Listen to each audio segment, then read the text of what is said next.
Hello friends, welcome back to my channel M T maths. तो आज हम एक कॉम्प्लेक्स नंबर का क्वेश्चन डिस्कस करने वाले हैं। तो स्टार्ट करते हैं।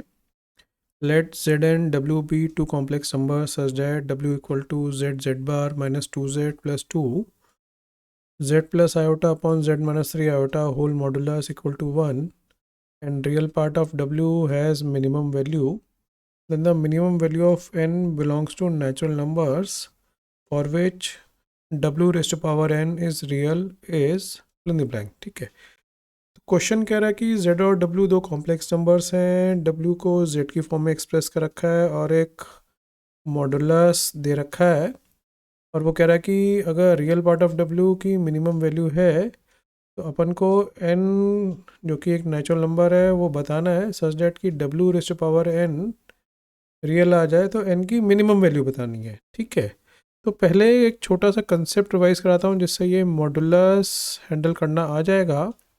ठीक है, डायरेक्टली हैंडल करना आ जाएगा। तो कंसेप्ट क्या है कि अगर कुछ ऐसा लिखा हुआ है z minus Z one upon Z minus Z two whole modulus is equal to one. ठीक है, ये बड़े काम की चीज़ है, इससे थोड़ी सी जल्दी चीज़ें हो जाती है। एक्स प्लस आयोटा वाई मानने की ज़रूरत नहीं पड़ती अगर हम इसको इंटरप्रेट करना चाहते हैं तो। ठीक है, तो मॉडुलस मल्टीप्लिकेशन और डिवीजन में अलग अलग हो जाता है, तो हम इसको कुछ ऐसा लिख सकते हैं इक्वल टू वन, और इसका मतलब हो गया जेड माइनस जेड वन का mod equal to Z minus Z two का मॉड। इसका क्या ज्योमेट्रिकल मीनिंग है, ज्योमेट्रिकल इंटरप्रिटेशन क्या है वो समझते हैं। जेड वन जेड टू यहाँ पे फिक्स कॉम्प्लेक्स नंबर्स है। फिक्स कॉम्प्लेक्स नंबर्स का मतलब हो गया फिक्स पॉइंट्स हैं ये। ठीक है, और इसका मतलब पता हो, उसका मतलब हमने बोला था डिस्टेंस फार्मूला, मॉडुलस का मतलब डिस्टेंस फार्मूला। तो ये दो डिस्टेंसेस इक्वल दे रखे हैं, और ऐसा कुछ डायग्राम है कि अपने पास दो पॉइंट्स हैं z1 और z2, और एक तीसरा मूविंग पॉइंट है z। ये दोनों फिक्स्ड हैं, फिक्स बोले तो इनके कोऑर्डिनेट्स अपने को पता है, फिक्स्ड हैं, और ये z मूव कर रहा है। ठीक है, अब ये जो LHS लिखा हुआ है उसका मतलब है z और z1 के बीच में डिस्टेंस। तो इसको p पॉइंट बोल देते हैं, इसको a पॉइंट बोल देते हैं। एक्चुअल में ये PA और इसको b पॉइंट बोल देते हैं, तो ये बन गया PB। तो ये PA is equal to PB लिखा हुआ है एक्चुअल में। तो ये कंडीशन के अंडर z मूव कर रहा है, तो बड़ा आसान सा z का पाथ होता है। z एक्चुअल में इस ये जो AB लाइन सेगमेंट है इसके परपेंडिकुलर बाइसेक्टर पे कहीं पे भी आ सकता है। ठीक है, तो हम बोलते हैं कि locus of P Z is perpendicular bisector of line segment joining A, जिसका मतलब है z1, एंड b, जिसका मतलब है z2। ठीक है, तो z माइनस जेड वन का mod equal to z minus Z two का मॉड का मतलब होता है PA इक्वल टू PB। तो P पॉइंट कहाँ पे लाई कर रहा है, z1 और z2 के लाइन सेगमेंट को ज्वाइन करती हुई लाइन सेगमेंट के परपेंडिकुलर बाइसेक्टर पे लाई करता है z। ठीक है, अब इसकी मदद से हम इस ऊपर वाली मॉडुलस को हैंडल करेंगे ये। ठीक है, तो यहाँ पे लिखा हुआ है z plus iota upon z minus three iota modulus is one. तो उसको हम लिख सकते हैं z minus minus iota is equal to z minus three iota. मैंने दो स्टेप इकट्ठे कर दिए, मॉड ब्रेक कर दिया, डिवीजन हो रही थी, और क्रॉस मल्टीप्लाई भी करके लिख दिया। तो ये P इक्वल टू PB की फॉर्म में आ गया है, और A और B पॉइंट्स इजीली आइडेंटिफाई हो रहे हैं, जिसको मार्गन प्लेन पे मार्क करते हैं। तो ये है A पॉइंट माइनस आयोटा, इसका मतलब हो गया 0, -1 पॉइंट। ठीक है, तो ये कुछ यहाँ पे मार्क कर लेते हैं, 0, -1 पॉइंट, ये A पॉइंट है। ठीक है, ये इक्वलेंट है किसके, माइनस आयोटा के। ठीक है, और ये है B point z minus Z two की फॉर्म में लिखा हुआ है, और ये 3 आयोटा का मतलब है ये 0, 3 पॉइंट है कुछ यहाँ पे है। 0, 3 इज इक्वलेंट टू -3 आयोटा। तो एक्चुअल में z इन दोनों को ज्वाइन करती हुई लाइन सेगमेंट, जिसको मैं ग्रीन कलर से बना रहा हूँ, तो ये बन गई है वाई एक्सेस के ऊपर है लाइन सेगमेंट। तो z इसके परपेंडिकुलर बाइसेक्टर बोले तो इन दोनों पॉइंट्स के मिड पॉइंट से पास करेगा और इस लाइन के परपेंडिकुलर बनेगा, ठीक है।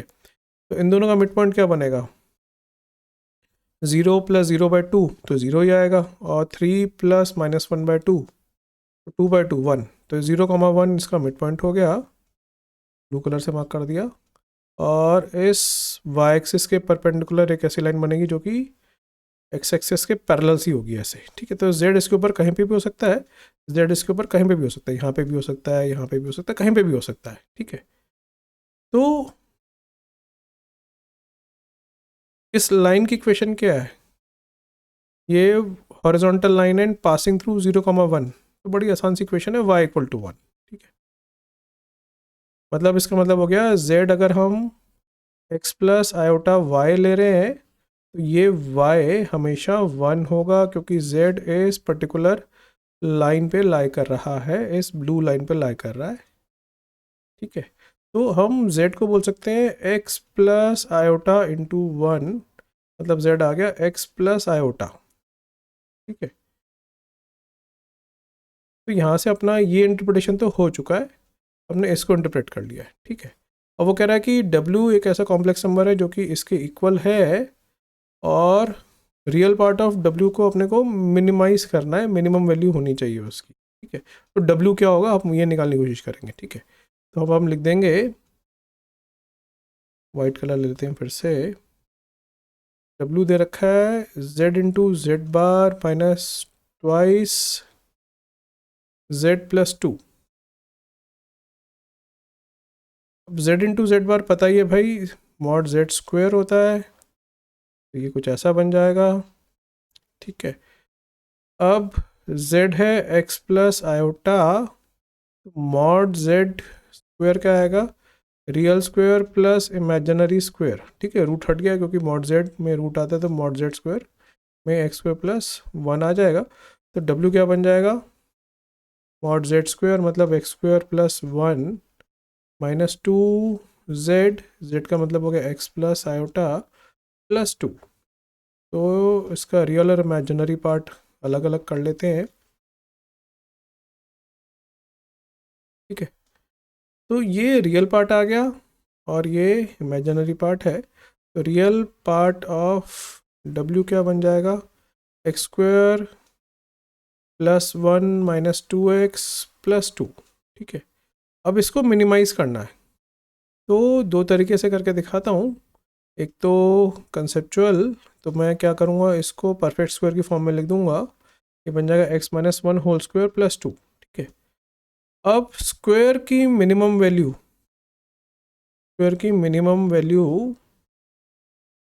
इक्वल टू 0 होती है व्हेन x - 1 इज 0, ठीक है। क्योंकि x पे ये रियल पार्ट डिपेंड कर रहा है, तो अगर ये वैल्यू को अपने को मिनिमाइज करना है तो मेरे को इस स्क्वायर वाली टर्म को मिनिमाइज करना है, क्योंकि ये +2 तो एक कांस्टेंट है, ठीक है। तो ये मिनिमम वैल्यू, स्क्वायर की मिनिमम वैल्यू क्या होती है, किसी भी नंबर के स्क्वायर की मिनिमम वैल्यू होती है 0, और वो कब होती है, जब ब्रैकेट की टर्म 0 बन जाए, मतलब जिस वैल्यू का स्क्वायर कर रहे हैं वो 0 बन जाए, तो x - 1 0 होगा, तो x की वैल्यू 1 आ जाएगी, ठीक है। तो इसका मतलब हो गया कि real part of w is minimum when x is equal to 1, ठीक है। आगे बात समझ, ये अपना मेथड 1 बोल सकते हो कि स्क्वायर कंप्लीशन से हैंडल कर लिया। मेथड 2, हम इस रियल पार्ट ऑफ w को ये भी लिख सकते थे x² - 2x + 3, ठीक है। अब क्वाड्रेटिक इक्वेशन अगर पता हो, तो अगर कोई फंक्शन f(x), कंसेप्ट बता रहा हूँ, रिवाइज करा रहा हूँ, बता के आ रहा हूँ। कंसेप्ट है, अगर कोई क्वाड्रेटिक पॉलिनोमियल है, क्वाड्रेटिक फंक्शन है, f(x) मिनिमम कब होता है, f(x) की मिनिमम वैल्यू होती है, पहली बात तो -d/4 है, occurs when x is -b/2 है, ठीक है।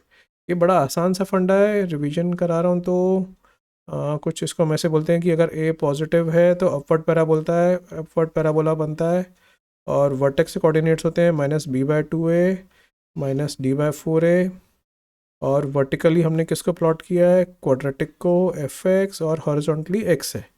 तो इस पॉइंट पे एफ एक्स की मिनिमम वैल्यू आ रही है। एफ एक्स बोले तो वाई कोऑर्डिनेट है, तो वो होगी ये, ठीक है, ये एफ एक्स की मिनिमम वैल्यू है। और ये किस एक्स के लिए आ रही है, इस एक्स के लिए आ रही है, ठीक है, -b/2 है, तो वही चीज़ ऊपर लिखी हुई है, ठीक है। तो यहाँ पे ये अपवर्ड पैराबोला ही बनेगा ये, तो इसकी minimum value occurs at x equal to, क्योंकि मेरे को x के ऊपर ही फोकस करना है ना, मेरे को मिनिमम वैल्यू नहीं निकालनी है, मेरे को बताना कि किस x के लिए इसकी मिनिमम वैल्यू होती है। डिफ्रेंसिएशन से भी निकाल सकते हो, तीसरा मेथड, ठीक है।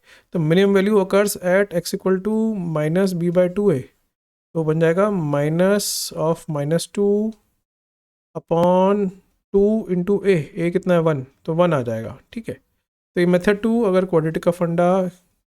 तीसरा मेथड यूजिंग डिफरेंशिएशन, ठीक है भाई, x² - 2x + 3 को अपने को मिनिमाइज़ करना है, इसको fx बोल देते हैं। तो डेरिवेटिव निकालोगे, क्या आ जाएगा 2x - 2, क्रिटिकल पॉइंट के लिए 0 करोगे तो x की वैल्यू 1 आ जाएगी। इस पे अपने को मिनिमा प्रूव करना है, तो डबल डेरिवेटिव आ जाएगा 2 विच इज़ पॉजिटिव। इसका मतलब हो गया fx एज लोकल मिन एट x इक्वल टू 1। ऐसे भी सोच सकते थे, कई सारे तरीके हैं, ठीक है। तो डिपेंड करता है किस तरीके से तुम्हें स्ट्राइक कर रहा है। डिफरेंशिएशन की मदद से क्वाड्रेटिक दिख रही है तो क्वाड्रेटिक के अपने रिजल्ट से, अपवर्ड पैराबोला की मदद से, या स्क्वायर कंप्लीशन से भी कर सकते थे। सब एक ही बातें हैं, सब ने एक ही रिजल्ट निकालना है, ठीक है। तो अल्टीमेटली x की वैल्यू आ गई 1, for which real part of w is minimum, ठीक है। तो W क्या बन जाएगा, W बन जाएगा, अगर हम ये x की वैल्यू डाल देंगे तो ये अपना पर्टिकुलर W आ जाएगा, ठीक है। तो W क्या था, रियल पार्ट ऑफ W कितना आ जाएगा 2, तो रियल पार्ट आ गया W का 2, ठीक है। मतलब ये वैल्यू 2 आ गई है, ये वैल्यू आ गई 2, क्योंकि x की वैल्यू 1 डालने पे 2 बन रहा है, और -2 आटा था ही, तो W बन गया अपना 2 - 2 आयोटा, 2 कॉमन आ जाएगा, 1 - आयोटा आ जाएगा, ठीक है। अब क्वेश्चन क्या कह रहा है, क्वेश्चन कह रहा है कि अगर मैं इसको omega power W power n बना देता हूँ, तो ये n की लीस्ट वैल्यू बताओ जो कि नेचुरल नंबर होनी चाहिए, जिसके लिए ये W पावर n रियल आ जाए, ठीक है। तो W तो मैंने निकाल लिया, अब मेरे को ये पता करना है कि ये इसकी पावर अगर मैं रेस करता चलूँ, ठीक है, तो उस केस में इसकी पावर कुछ ऐसी रखनी है सबसे छोटी, जिसके लिए रियल बन जाए। तो W था 2 1 - आयोटा, जो कि प्योरली रियल नहीं है, तो मेरे को प्योरली रियल बनाना है, तो मैं इसका स्क्वायर कर देता हूँ, W² कर दूंगा तो ये बन जाएगा 4, ब्रैकेट बन जाएगा 1² + आयोटा स्क्वायर -2 आयोटा, और ये कैंसिल कर जाएगा, ये बन जाएगा -8 आयोटा, ठीक है। तो अब एक बड़ा अच्छा सा काम हो गया, ये प्योरली आयोटा पे डिपेंडेंट है, अभी भी रियल नहीं बना है, मतलब n की वैल्यू 2 नहीं होगी। ऑब्वियसली बात है, 3 का तो कोई सेंस ही नहीं बनता। अब मेरे को इस W² में सिर्फ आयोटा दिख रहा है, और मेरे को पता है iota square is -1 which is a real quantity, तो मैं इसका एक बार और स्क्वायर कर दूंगा, तो ये बन जाएगा W⁴, ये बन जाएगा 64 आयोटा स्क्वायर, जो कि आ जाएगा -64 विच इज़ प्योरली रियल। तो ये जो पावर 4 है, ये n की लीस्ट वैल्यू है, जिसके लिए W⁴n प्योरली रियल बनेगा। तो ये कितनी वैल्यू आ गई 4, अपना आंसर, ठीक है। तो आई होप समझ आ गया होगा, चीज़ें रिवाइज हो गई होंगी। एक तो 2 चीज़ें इसमें रिवाइज करानी थी, E = PBP लोकस क्या बनता है।